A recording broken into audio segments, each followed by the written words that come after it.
Good evening, everybody. I'd like to open the 2024 public hearing for the budget and also for the public comment section. And I am going to, let's see, I guess I need a motion for that. Brian, and can I have a second? Tom, all in favor of opening the public hearing? All right, 7 in favor. I will now turn it over to Dr. Morse.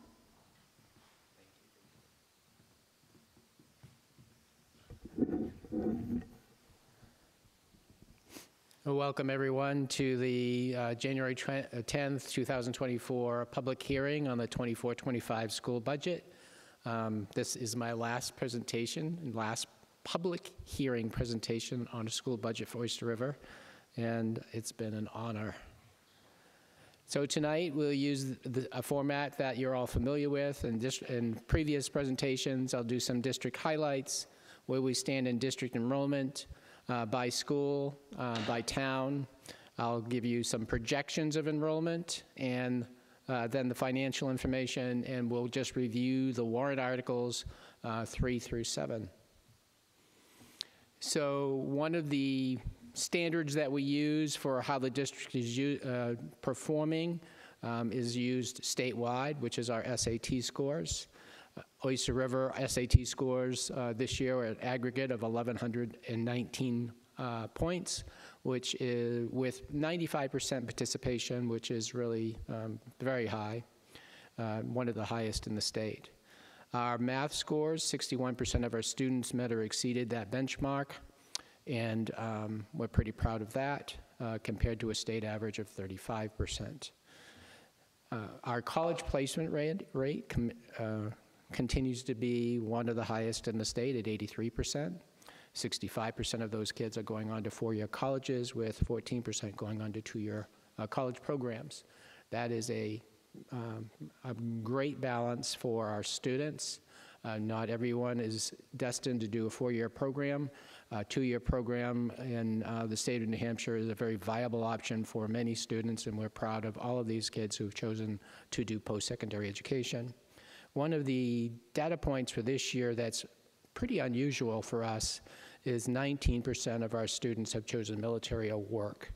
That's usually a single-digit number, so it's a commitment by our young people to serve our country and transition into the world of work. Our high school graduation rate stood at 99% last year.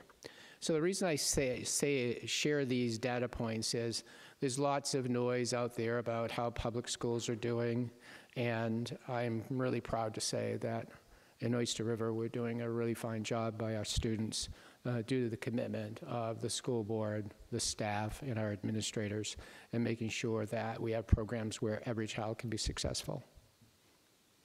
Just to give you a sense of where we are at the elementary level, K through 8, we use STAR assessments. If you look at the very first set of bars, this gives you some longitudinal data. In 2018-19 is the first set of bars, and we were performing okay. And then the following 2 years are really impacted by COVID. But as you look at the successor years in the last two sets of bars, you're seeing that our performance at this point is actually higher than it was during pre-COVID. This is a similar situation with our math scores. You can see where we started 5 years ago, where we are today. This is our middle school performance, building off of the elementary success. Again, the furthest to the left is 2018-19. Then you hit the COVID years, where you can see that COVID had an impact on student performance. Then we come out of COVID, and again, due to the hard work of our staff and our students, we have recovered more robustly than we were academically before COVID hit. That was reading, and again, the same pattern with math. So thank you to our teachers, our support staff, our administrators for the hard work that they have done to turn around from our COVID days and bring us back to an academically excellent performance. When we look at our SAT scores, as I've noted earlier, Oyster River does really well in comparison to the state of New Hampshire and in comparison to the country. And you can see that that performance has been consistent over a number of years. We just are sharing with you from 2018 to 2023. Every single one of those years, Oyster River is exceeding state performance. We are also exceeding national performance. So where are we in enrollment? Oyster River, since I've been here, has hovered in the 2,000 range. We've been 2,100, we've been 2,050, we've been, higher than today, but not by much. Our October enrollment was 2,111 students. One of the nice stories in the enrollment is Massway and Mohermet are smaller than they were 12 years ago. Mohermet was 417 kids a dozen years ago. And one of my favorite people in the audience who's joined us is Al Howland, and he used to give me heck all the time that we had a portable classroom and he wanted to get rid of it. And I said, as soon as we can, the schools get smaller, we can get rid of it, Al. The school finally got small enough so that we could get rid of it. And both Massway and Mohermet are really perfect size elementary schools where the administrators know every child and the teachers really are able to focus in on individual student needs. So having schools of around 300 is really a gift for our students. Our middle school today is right around 621 students. And I say right around because all of these numbers are based on October 1st. From October 1st to today, numbers shift a little bit. Families move, they move in, they move out. So we use October 1st because it is the day that the state says this is the definitive day that we're going to collect your enrollment. At the high school, we stand at 841 students. We have 185 tuition students. Almost all of them are from the town of Barrington, but occasionally we get requests to tuition in students from other parts of the region. And so there's probably 3 or 4 students who come from different communities that are paying full tuition to come to Oyster River. We even had a student come into the middle school these last several years at full tuition, and the draw was our strings program. So I think Oyster River is positioned in a really good place so that if the board was so inclined, as our numbers start to settle down, we would be open to having additional students come into the district. That's a discussion for another day. So where do we see ourselves going? So I'm going to give you these numbers, and I'm going to do the same thing that I did in the Durham presentation Monday night. Every year, I give these numbers, and every year I say, well, the enrollment seems to be going down. And then every year, the enrollment seems to stabilize. So I give these projected numbers with a grain of salt, but they are a trend. And so you couldn't go to the bank and say, hey, in 24-25, we're projected to have 2015 students. It might be 2020 students. It might be 2010 students. It all depends on, again, the move-ins and move-outs in a given year. 2025-26, we're at 1,988 students.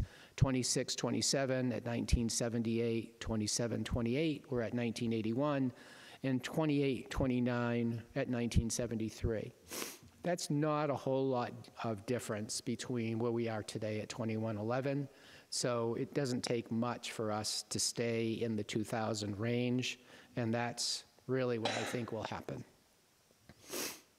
When we look at enrollment by towns, and this is a historical record of what has happened in the towns over the years, you can see that Durham is always the town that provides the most students, but you also can see that in the current year, the most students are less than it has been at its high. At 2018, we had 940 students, and today from Durham, we have 893.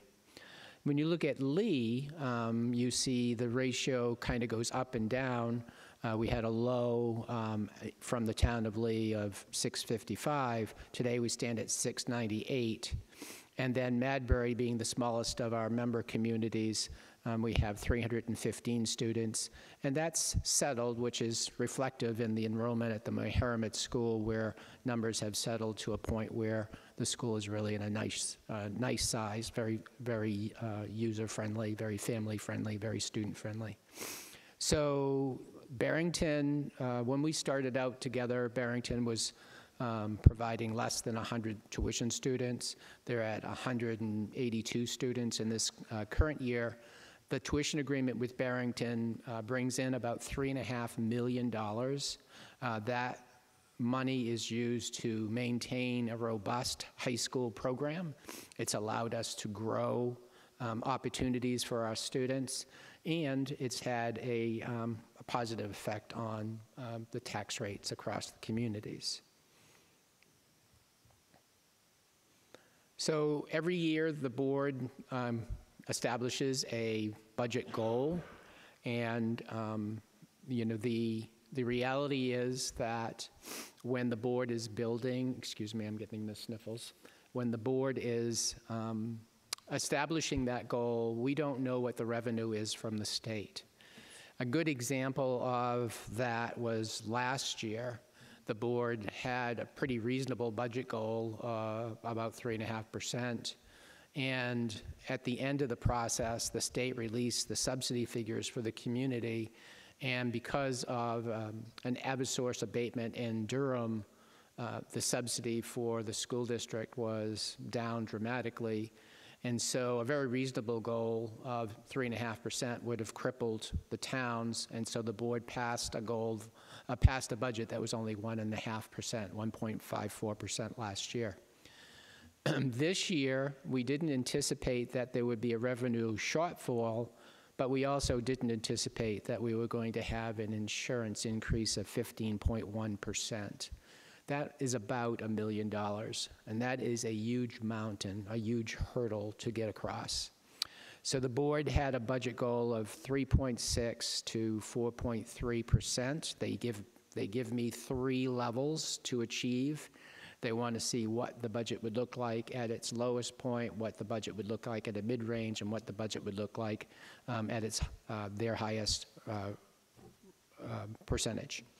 And when I collected all the information from the administrators and directors, the draft budget came in at 6.19%. That wasn't a tenable number. It would need to be brought down. Working with the administrative team, working with Amy Ransom, we worked with the finance committee of the board. We identified places to cut in the budget, but we also identified new revenue. So 2 ways of bringing a budget down. One is just to take an axe to the budget. That's never a great way to work in school systems, but you do have to be surgical in bringing the budget down. And then being able to identify new revenues also has a dramatic impact on the taxpayers.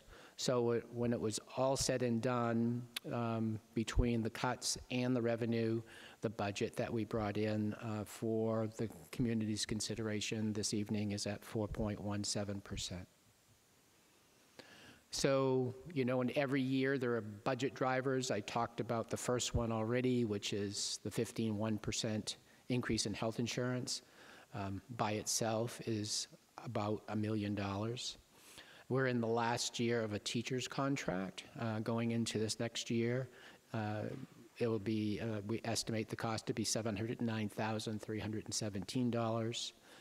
We have the third of a 4th-year agreement with our RESPER unit. That's $77,505. We have the 3rd year of our ORPAS agreement, and that's $136,126. And then our agreement with the Administrative Association comes in at $95,905. We also have the last year of bringing in the last payment into the operating budget of the new middle school. So we won't see this again in 25-26 because the middle school bond will be completely embedded in the operating budget of the school system. And so this last impact is $583,044. We have an increase in utilities. This should be reflective of what you saw last winter in your own utility bills, where Eversource charged enormous amount of money for kilowatt hour use. So this budget reflects that increase from last year of how much electricity and propane cost us. And then two things that I would want to share in terms of where we are as a school system. I talked about the academic performance of our children, which really has been amazing given where we were in the COVID years. However, one of the things that's still a priority for us is the mental and social health of our kids. So what we have seen is a sevenfold increase in referrals to our counselors for mental health reasons. And what we have seen is our capacity to deal with those issues is limited because our counselors at the high school and the middle school and the elementary schools aren't trained as mental health professionals. So in this budget, the number one priority that I had for the board to consider, which they have, is to bring in a mental health counselor for the district. It's an unusual request for school systems, only in that in most states, this kind of service is offered by the states and counties. These services are stretched to the barest minimum throughout the state of New Hampshire, so school systems have taken on this responsibility because these kids need and deserve our help. The second position in the budget is our strings position. Anybody who has come to our performances by Andrea Von Owen have seen amazing performances of stringed musicians. That program started 10 years ago with the support of the school board. It's grown to 260 children, 5 through 12, and Andrea has been just an awesome person for this program. She was a semifinalist in Teacher of the Year this year. So 260 kids for one teacher is about 130 kids more than she should be carrying by herself. And so the board has supported the addition of a strings position. And then one other way that the board tried to balance this budget is to offer a retirement incentive for our teachers. And we've done that, and about a dozen people have taken advantage of that, and that would help us lower our personnel costs. So we talked about additional revenue. So, this is one of those years where we could predict pretty confidently that we would see additional revenue. In past years, when interest rates were much lower, this was more difficult to do. We anticipate about $68,000 additional tuition money for next year. Interest, which has been peanuts over the last 5 years, is actually starting to shoot up. We're seeing it in your own personal accounts where banks are offering 4% or 4.5% or 5% interest. So we identified $25,000 in interest income. School nutrition looks like it's a growth in income. It's actually a growth in expenditures too, so that comes out to be a bit of a net zero. The school board 10 years ago established emergency funds for health trust and special education trust. So in this particular budget year, we have identified $250,000 from both of those accounts. And then the expendable trust fund is another account that the board established to help during tough times. And the tough times for us is this $1 million increase in health insurance. And then we identified $320 from our retained fund balance. So of that list, I would say you take out the nutrition number and you're at about $1 million of funds that you can use against the operating budget that assist the taxpayer. This just gives you a history of where we've been in the last dozen years. So you can see we've had lows of as low as 1.75. This particular year at 4.17 is really being driven by the insurance increase. But if you look at where we've been over the years, I think that the school board has done a fantastic job of balancing the needs of students with the ability of our member towns to pay the bill, and have been very cognizant of trying to keep that balance in mind as they move forward. So our proposed budget is, the general fund budget is $54,415,352. Food service, federal funds, and other special revenues, those don't come from the local taxpayer. And so they don't impact the tax rate, but they do have to be included in the total to share with the community what the total budget is. So our total proposed budget is $56,248,037. We get to that place where everybody wants to know what the impact on the tax rates are going to be. I would just say that at this point, as I always do, this is a gross estimate. Why do I say that? Because we're literally about 10 months away from being able to know what the actual tax rate is. So that tax rate is established by the towns at the end of September, beginning October. So I'm trying to look into a crystal ball and think, well, you know, based on what I know, this is what I think the impact would be. So in the town of Durham, it would be 40 cents. On the town of Lee, it would be 82 cents. And on the town of Madbury, it would be 97 cents per thousand of valuation. This slide just gives you the history of how good those estimates were.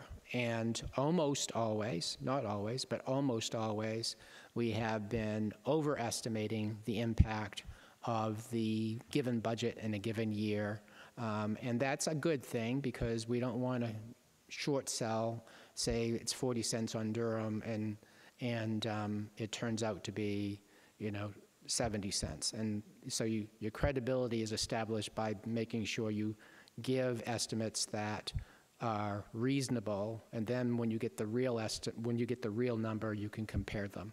So this is what this does. This gives you the projected, and then ultimately the real number that was established by the state and towns. You see a huge decrease in the impact this year, for example, on the town of Durham. That's a revaluation year. If you look at the town of Lee and Madbury, you'll see all of a sudden numbers that will drop suddenly. For example, in 2020, Lee's tax effort dropped, had to be a revaluation year. So one of the things about estimating impact on taxes is you can't figure that out if a town is doing a revaluation. We had, for example, thought the impact on Durham would be $19.36 in the current budget, and it turned out to be $13.35. Say, well, that's good news. Well, yes and no, because what that means is the town of Durham had to ask for less millage, but the value of people's homes in the town of Durham went up by, on an average, 48%.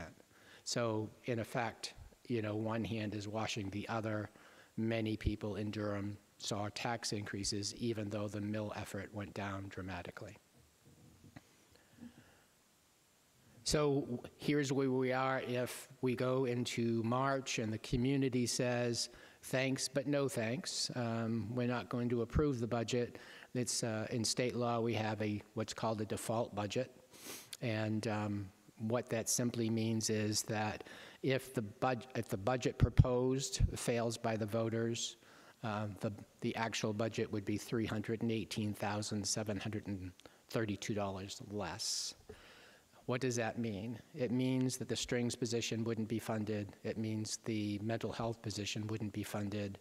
It means any unit that isn't covered by a contractual agreement, all of those units would not get their pay increases.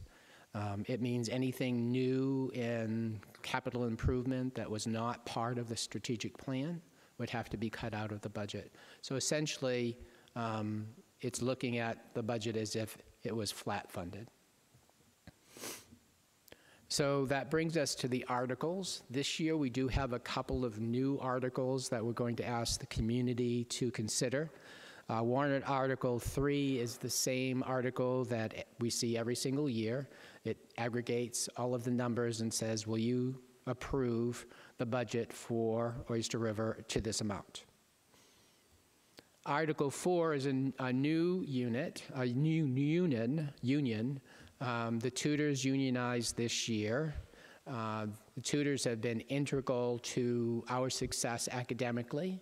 You know, our teachers have done a phenomenal job, our paras have done a phenomenal job, and we had a new body of paraprofessionals who stepped in to support the academic growth of our students, and they're the tutors. Really have done a phenomenal job in supporting academic success at the elementary and middle school level and at the high school level. So that union, we negotiated a new contract with them. In the first year, the cost would be $139,846.63. That number is large because in the contract that we negotiated, for the first time, this group of individuals would get health insurance. So that's the driver there. It's also providing a significant wage increase that is well deserved. But you will see in the succeeding years, the health insurance and the initial wage increase become offset, and you see much more reasonable increases in the two following years at $35,211 and at $18,695.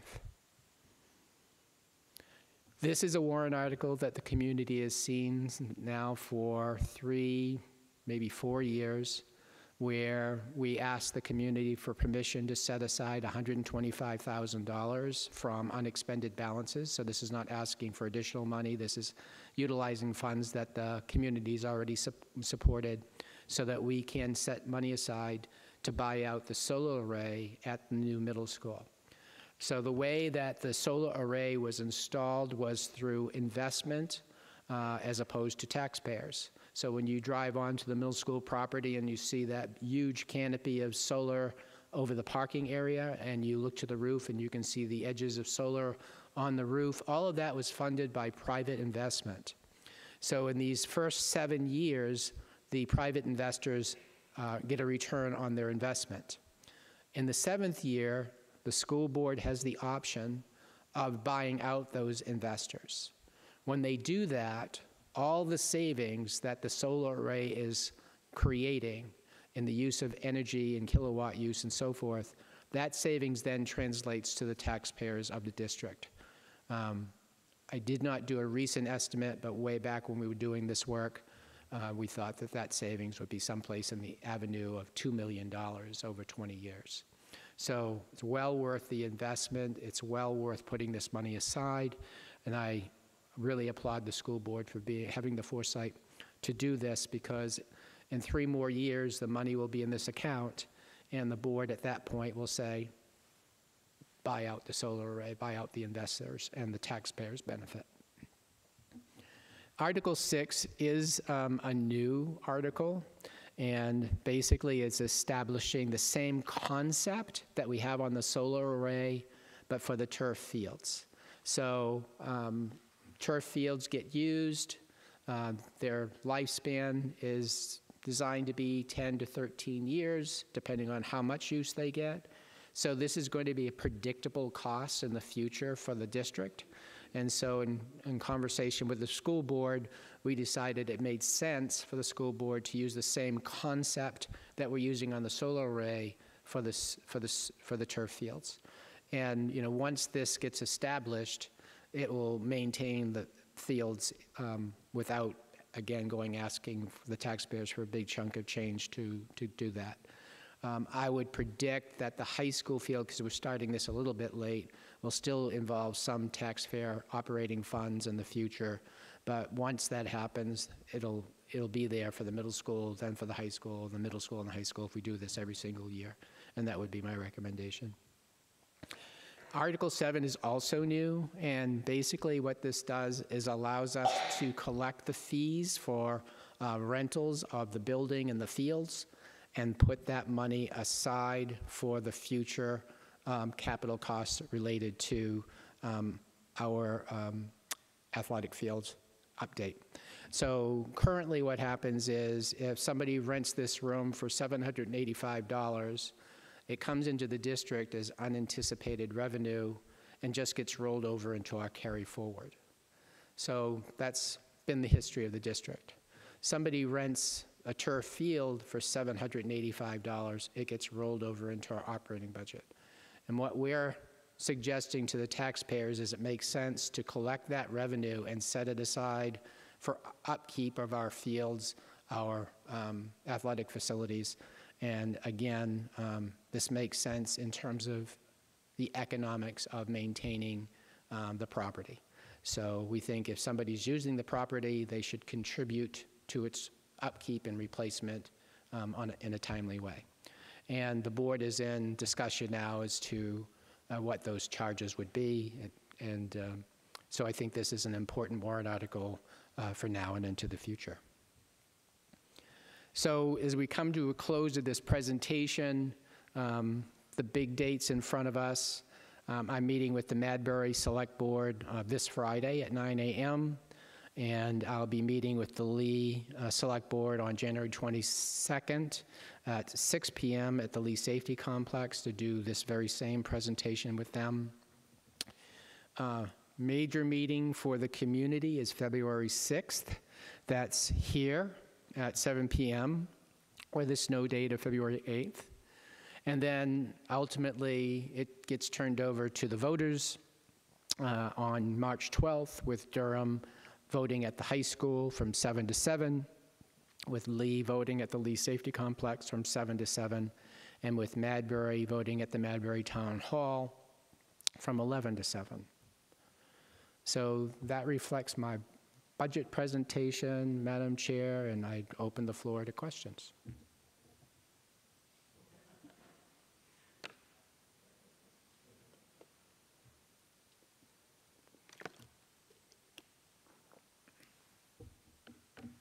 We did it.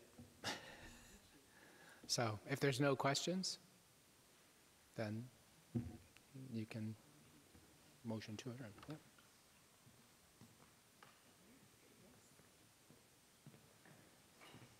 Thank you, Dr. Morse, and thank you all for coming. I'd like to make a motion to close the public hearing. Brian, and second, second, yeah, because I made the motion, Brian second. All in favor?